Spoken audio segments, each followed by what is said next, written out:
question, please? It is, yes. Could you help me to destroy my school, please? Just bear with me a second. Hello? Hi. Oh, boy, what school do you go to? I go to a school in Dublin. And you want it demolished?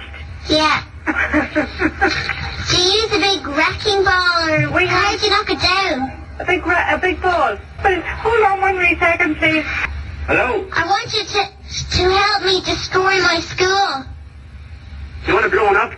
Can you blow it up or knock it down? Whatever you want done.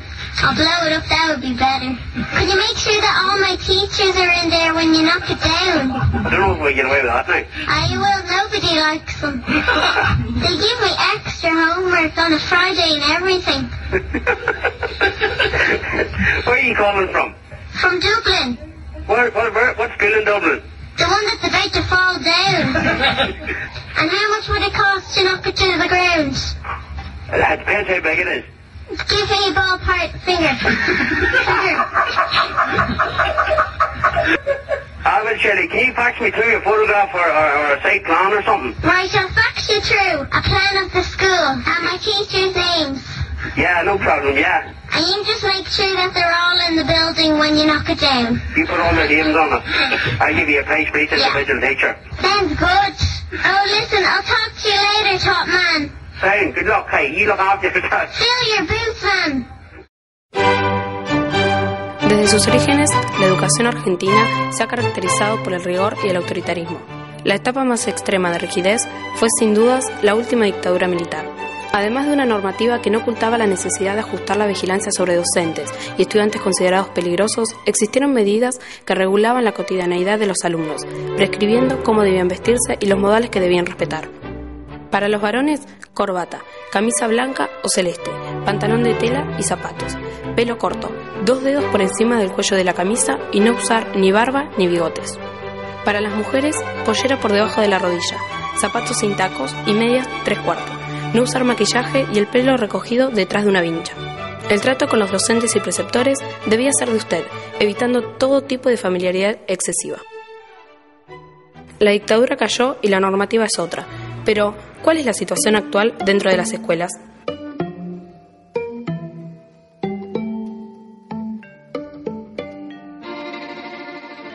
¿Usted hace que sus alumnos se pongan de pie para saludarlo?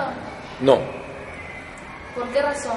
No he adquirido el hábito de hacerlos parar, salvo en ocasiones donde el desorden en el momento de ingresar sea demasiado grande. Sí, yo los hago poner de pie al comienzo de la clase porque considero que es una forma de empezar la clase ordenadamente y además porque para mí forma parte de las tradiciones de la escuela. No particularmente. Por lo general cuando uno entra hay algunos que se ponen de pie porque es como una costumbre. Sí me interesaría que adviertan que uno entra al salón y saludar, es lo mínimo indispensable, digamos. Creo que no es necesario pararse cuando entra una persona, sí saludar. Y la función de ese ritual históricamente ha sido disciplinar al alumno, hacerlo comprender que debía ponerse de pie ante una autoridad, ante un sujeto que tenía un orden jerárquico superior, ¿sí? Yo mismo recuerdo mis etapas de alumno en la escuela nacional, en la época de la dictadura, y eso era, en todas las materias se hacía reglamentariamente. ¿Por qué venís a la escuela? Porque tengo que estudiar. Por decisión propia y por mis papás también. Y porque me gusta. Por obligación y porque, o sea, sirve para el día de mañana. Para terminar la secundaria y tener un estudio cuando termine. Para fabricar el futuro, dijo. No me gusta venir, pero vengo porque sé que me sirve. Por obligación. Porque me obliga. ¿Sentís que, si no te obligaran vos no venís? Sí, tengo que venir. ¿Y por qué tenés que venir? Porque me sirve para el futuro. Si tuvieras la posibilidad de dejar la escuela, ¿la dejarías? No, para nada. no la dejo. ¿Por qué no la dejas? Y porque si no tenés futuro, no puedes llegar a trabajar, nada. Sé que destruiría una parte de la vida que viene y perdería otra, pero la dejaría. No, para nada. ¿Por qué? Y porque de esto depende mi futuro. No, porque igualmente lo voy a tener que terminar un día. En un futuro, si yo dejo la escuela, después me va a costar mucho conseguir un trabajo. Porque ahora si no tenés secundaria hecho, un estudio, no conseguís trabajo en ningún lado. Por tu futuro, porque si no venís tenés que ir a trabajar. Por mi futuro. ¿No te vas a venir a la escuela? No. ¿Sentí que el ambiente en el que estudias es apropiado? Sí. ¿Por qué? Porque me llevo bien con mis compañeros. Qué sé yo. Estoy bien acá en el colegio. Sí. ¿Por qué? Va, más o menos. Vos no podés estar en una mesa rota, en una silla que hace ruido, sin un borrador, sin plata para comprar tizas. Sí, y también no, qué sé yo. Sí, ¿por qué no? Por ejemplo, en nuestro salón no tenemos pantalla. Tengo mucho frío a la mañana. Se caen los techos. Y mira, por ejemplo, en mi salón no hay calefactor, no hay pantalla, no anda. ¿Crees que el gobierno no hace mucho para las escuelas? No hace nada. No, para mí no. Y porque los chicos hacen mucho quilombo. No sé, el tema de las mesas y eso no es excusa para decir, ay, no estudio, no es excusa.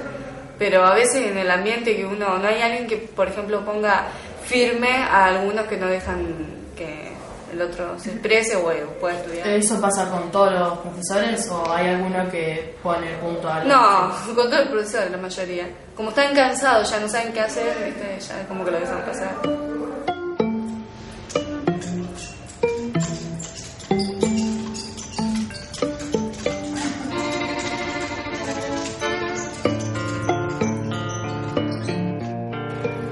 ¿Cree que el desorden en las aulas conspira contra las actividades educativas? Sí. Si uno entra a la clase y no puede mínimamente hacer una propuesta donde el chico te escuche 10 minutos al menos, tranquilo y concentrado en lo que vos pretendés, la clase es imposible de desarrollar. Están trabajando en una actividad determinada y no puedan producir lo que están trabajando, bueno, ahí sí, eso va en contra de la actividad. Creo que el orden se logra en las aulas si uno propone actividades que sean interesantes, lo cual no siempre es fácil. Uno también está, digamos, tiene muchos cursos, muchas horas, no siempre está del mejor humor o del mejor ánimo como para proponer cosas nuevas, o por ahí no se te ocurren. Y entonces está como atado a una rutina. Muchas veces los docentes actuales nos tenemos que ver en problemas que no tenían nuestros antepasados, que es cómo resolver un clima de caos y descontrol en el que se engancha fácilmente el alumno cuando ve que uno no tiene los métodos represivos habituales. Los chicos entiendan que hay un valor que se ha dejado mucho de lado, que es el esfuerzo. O sea, sin esfuerzo no se consigue nada. En cualquier ámbito, y esto de tener que dar clase y que no necesariamente tenga que ser una clase todo el tiempo divertida, porque no estamos para eso. ¿Alguna vez fuiste sancionada? No, nunca. Sí. ¿Por qué?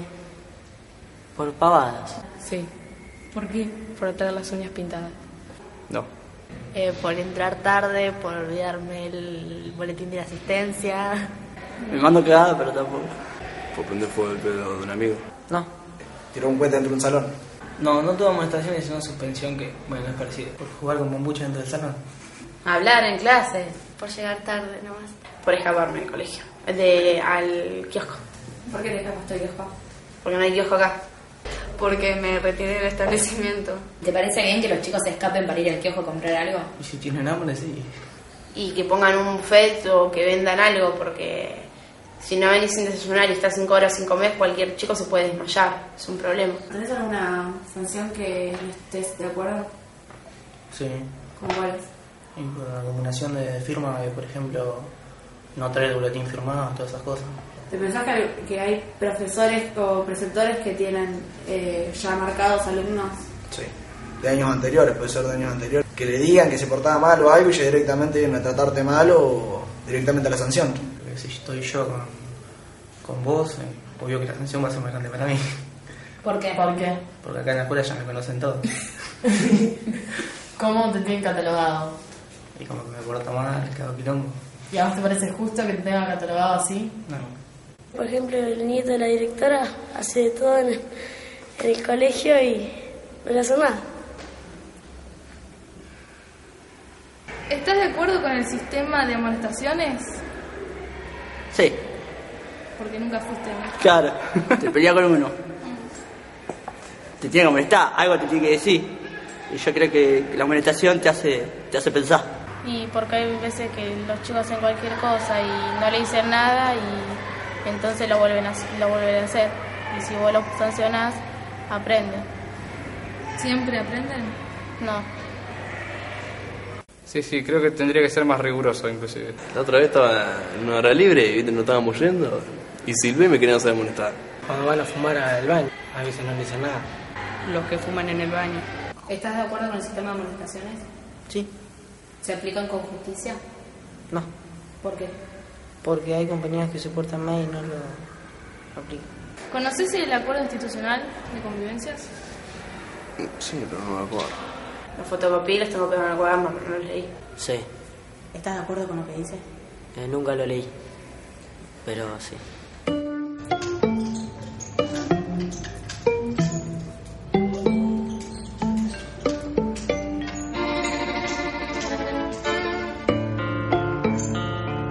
¿Qué cosas no le gustan a sus alumnos y qué actitudes le molestan?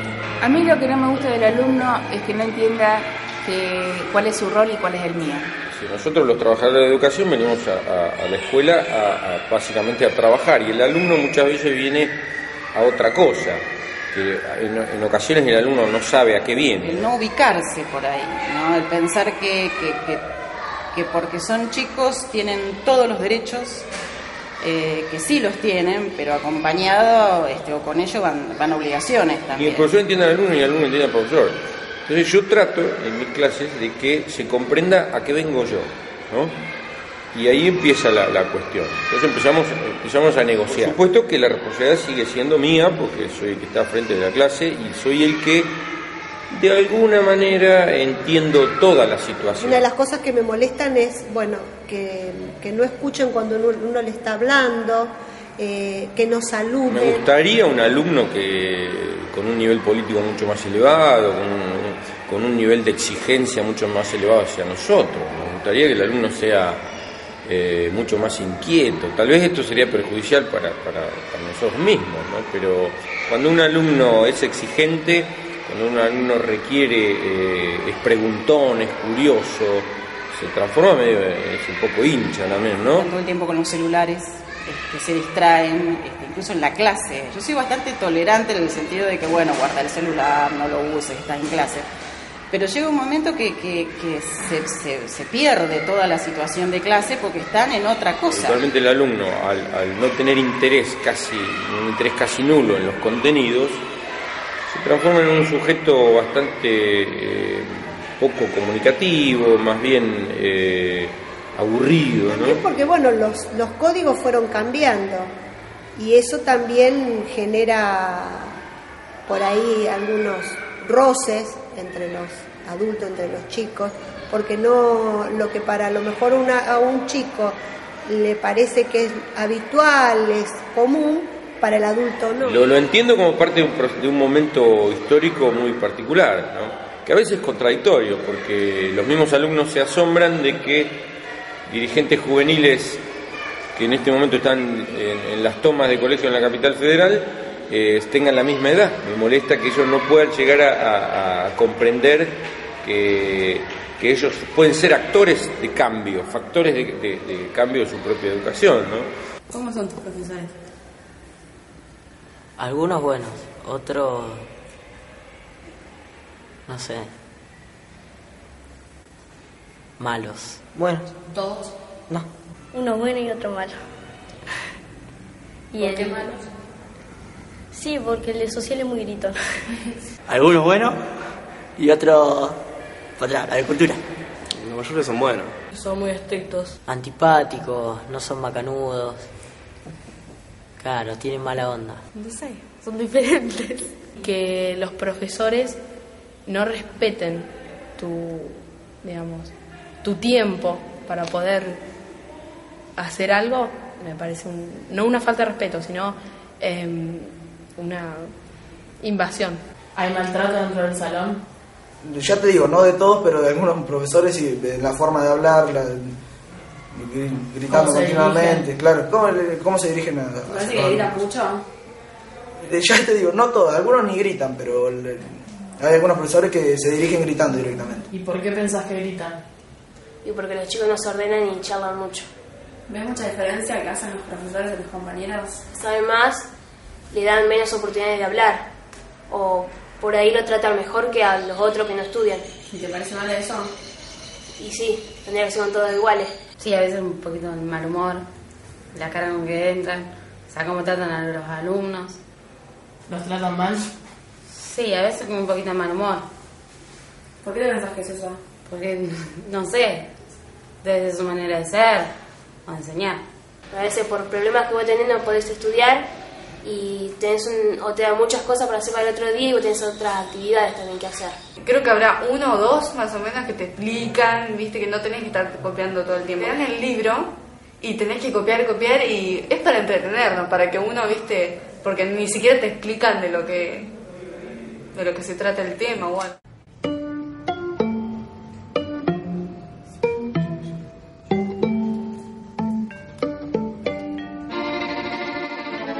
La mirada autoritaria de la educación, el docente es quien tiene la palabra. Entonces la educación es meramente verbalista y se ejerce una violencia que es simbólica, digamos. El poder devenido de quien tiene el saber, que es docente, lo ejerce hablándole al alumno una hora seguida de algo que no interesa, que desconoce, que no sale partiendo de su realidad. Entonces, en sociedades autoritarias como tuvimos en nuestro país desde fines del siglo XIX hasta bien entrado el siglo XX, ponemos así hasta fines del siglo XX, hasta la llegada de la democracia en el 83, si bien se van rompiendo ciertos diques de contención autoritario, este zigzagueo autoritario que tenemos en nuestro país permite que haya una inercia que haga que se pueda continuar con ciertos rituales que tienen que ver más con la conservación del orden y el disciplinamiento de los cuerpos y las mentes de esos alumnos, que con realmente enseñar algunos saberes o algunos significados que son socialmente útiles. Me parece que cuando los alumnos dan cuenta de su desinterés y cuando reclaman por tener clases más divertidas o profesores más amables o situaciones didácticas que lo motiven, también están dando cuenta de una cuestión que me parece que está encarnada, que es la idea cada vez más emergente y cada vez más difícil de dejar de ver, de que la escuela hace rato ha dejado de ser ese lugar al que uno iba a aprender. Y hoy día se repite eso sin fuerza, y cuando uno escarba en el discurso, en realidad el alumno reconoce que a la escuela va a ser domesticado, por decirlo de una manera, a ser vigilado, controlado, sometido a ciertas reglas, a que en definitiva le digan cómo tiene que ser cuando salga de ahí, estirando el tiempo de maduración de nuestros alumnos y estirando la obligatoriedad hasta el secundario. Lo que hacemos es decirle: necesito más tiempo para domesticarte, necesito más tiempo para que entiendas que la vida, tu vida, va a tener que estar hecha de paciencia, porque te van a someter todo el tiempo a injusticias, a situaciones contrarias a tu interés, y lo mejor para vos, y en realidad lo mejor para la sociedad, y por eso la función escolar, es que vos te sometas a esa injusticia y a esas cuestiones que no tienen que ver con tu interés de manera pasiva. El alumno se siente un partícipe necesario, pero casi inconsciente, en esta idea de que, bueno, tengo que venir acá porque es mejor para la sociedad, aunque a mí no me guste, porque no puedo ser un descarriado en la vida.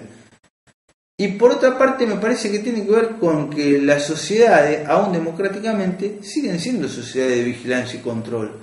No existen las sociedades dentro de los estados-nación modernos, aún con su crisis, en la cual un ciudadano no tenga que dar cuenta de en dónde está, hacia dónde va y por qué. Y me parece que la función escolar ahí también es importante. Un alumno, o sea, un sujeto de 3 a 18 años tiene que ser estudiante. ¿Por qué? Porque si no, no solamente es peligroso para él, es peligroso para la sociedad. Es como un hombre que está merodeando en la esquina, digamos. El hombre tiene que o ir para el trabajo o ir para la casa. No puede estar dando vueltas porque es sospechoso. Y un alumno que no esté dentro del ámbito educativo en este lapso de tiempo es sospechoso. Y responde justamente a la idea de poner bajo sospecha a la adolescencia y a la juventud en nuestra sociedad. Me parece que si comparamos en función del autoritarismo en las escuelas, la situación actual con la situación en la dictadura, obviamente que coincidimos en que la manera de ejercer control durante las dictaduras es una manera violenta, represiva y visible y condenable y execrable. Ahora, lo que no podemos ser ingenuos es pretender que porque estamos en democracia no estamos vigilando y controlando a nuestros alumnos. No podemos menos que empezar a reflexionar sobre esto para poder determinar de qué manera abusamos de poder, qué tienen para decir nuestros alumnos, por qué sería importante escucharlos y de qué manera empezamos a construir otros relatos, otros discursos y otros dispositivos que realmente alienten a una verdadera democracia, entendiendo por tal una participación de todos los que estamos incluidos en el sistema educativo, en la cual todos tengamos algo que decir y establezcamos algunos acuerdos. Por poner un ejemplo, la idea de producción dentro del aula no ha variado con respecto a lo que era la dictadura, como no ha variado prácticamente desde principios del siglo XIX. Cuando uno está en el aula, el alumno tiene que tener algo que hacer, y cuando no está haciendo algo, lo que uno le dice, ponete a trabajar. Lo que uno está haciendo es comparando la situación del aula, la situación de la escuela con la situación de la fábrica, básicamente. No puede haber un alumno que no esté trabajando. Y uno no le dice, ponete a hacer tal actividad, le dice, ponete a trabajar. No puede haber tiempos muertos, no puede haber gente que se aproveche del trabajo de otros. O al menos es lo que debiera uno, como agente educativo, tratar de no permitir. Me parece que así como esto, hay otras inercias y otras cuestiones que son importantísimas que siguen operando en la escuela actual, que tienen que ver con el control y la vigilancia, que no han llegado a romper esos vínculos con lo que eran las escuelas autoritarias. Aunque sí podemos decir que la represión y la coerción no es evidente, no es brutal y no se ejerce de manera directa físicamente sobre los cuerpos de los alumnos.